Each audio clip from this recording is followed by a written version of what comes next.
Louvado seja nosso Senhor Jesus Cristo, para sempre seja louvado.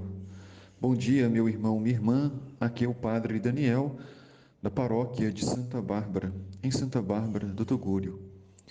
Hoje é dia 17 de novembro, quarta-feira. A igreja nos convida a meditar o Evangelho de São Lucas, no capítulo 19, versículos de 11 a 28. É importante que você faça primeiramente uma leitura completa desse evangelho, que é um pouco longo, mas profundo, que quer nos explicar sobre o reinado de Jesus, sua justiça e sua bondade. Diz que naquele tempo Jesus acrescentou uma parábola, porque estava perto de Jerusalém, e eles pensavam que o reino de Deus ia chegar logo. Duas notícias importantes são apresentadas por Lucas. Primeiro, que eles estão indo para Jerusalém. Segundo a teologia de Lucas, a ida para Jerusalém representa a morte de Jesus, representa também a sua configuração na cruz e na ressurreição. Então, os discípulos e a multidão devem estar atentos, porque a caminhada do Cristo será uma caminhada definitiva, de uma união plena com o Pai, a partir do seu sofrimento, da sua cruz e a partir da ressurreição. E muitos pensavam que o reino de Deus ia chegar logo, e não se sabe quando. Jesus sempre deixou muito claro que ninguém sabe o dia e nem a hora, somente o Pai. Então, para vivermos bem esta espera dessa chegada de Deus, do reino de Deus, é preciso estar com a consciência preparada, estar vigilantes, estar com a consciência limpa, para que quando Deus chegar não nos pegue desprevenidos, não nos surpreenda no pecado. Então Jesus contou esta parábola de um homem nobre que partiu para um país distante, a fim de ser coroado rei e depois voltar. De quem Jesus está se referindo ao falar deste homem nobre? Dele mesmo. Sua nobreza não está no seu dinheiro, sua nobreza não está na sua roupa chique e nem no seu trono de ouro. Sua nobreza está no fato dele ser o Filho de Deus, o próprio Deus que veio nos salvar. Mas chegou então 10 dos seus empregados.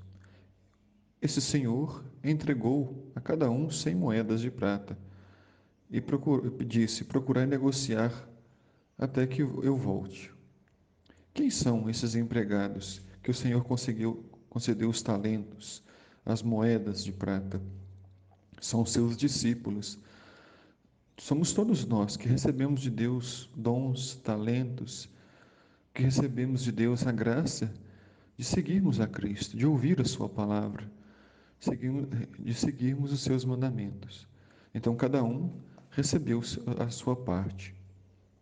Seus concidadãos, porém, odiavam e enviaram uma embaixada atrás dele, dizendo: nós não queremos que este homem reine sobre nós. Quem são seus concidadãos?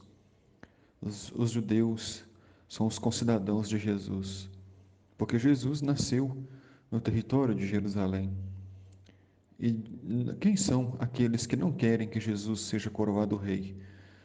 Os mestres da lei, os fariseus, os doutores, as autoridades daquela época, as autoridades civis e religiosas, não queriam que Jesus fosse coroado rei e por isso pediram a sua cabeça, não queriam que ele fosse coroado. Tentaram de todas as formas, com violência e mentiras, sufocar o reinado de Cristo.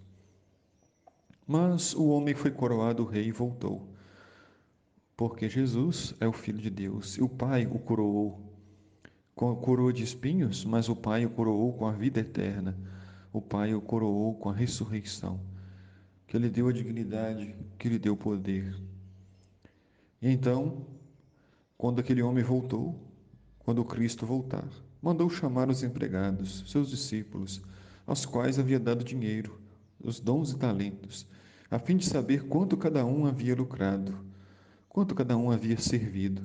O primeiro chegou e disse: Senhor, As 100 moedas renderam 10 vezes mais. O homem disse: Muito bem, servo bom e fiel. Como fostes fiel nas coisas pequenas, recebe o governo de 10 cidades.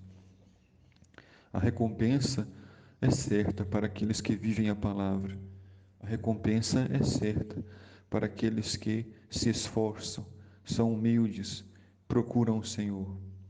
O segundo chegou e disse: Senhor, as 100 moedas renderam 5 vezes mais.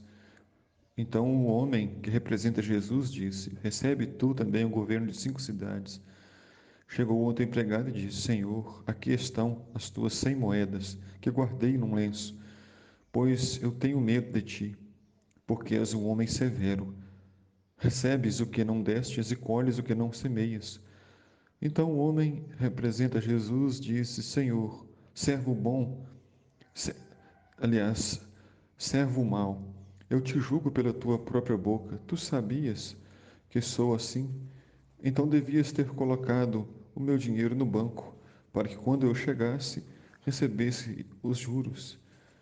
Servo mau e preguiçoso representam aquelas pessoas, aqueles discípulos que não estão preocupados e dedicados com o reino de Deus.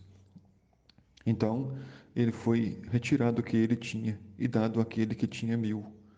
Os outros disseram: Senhor, esse já tem 1.000 moedas. E Jesus respondeu: Eu te digo, a todo aquele que já possui será dado mais, mas aquele que não tem será tirado até mesmo o que não tem. E quanto aos meus inimigos, que não queriam que eu reinasse sobre eles, trazei-os aqui e matai-os na minha frente. Ou seja, aqueles que fizeram o mal, que perseguiram a Jesus, receberam também a sua recompensa da maldade que fizeram. Que Deus abençoe, meu irmão, minha irmã, o seu dia, te dando saúde e paz, para que você coloque sua vida a serviço. O Senhor esteja convosco, Ele está no meio de nós. Abençoe-vos, Deus Todo-Poderoso, Pai, Filho e Espírito Santo. Amém.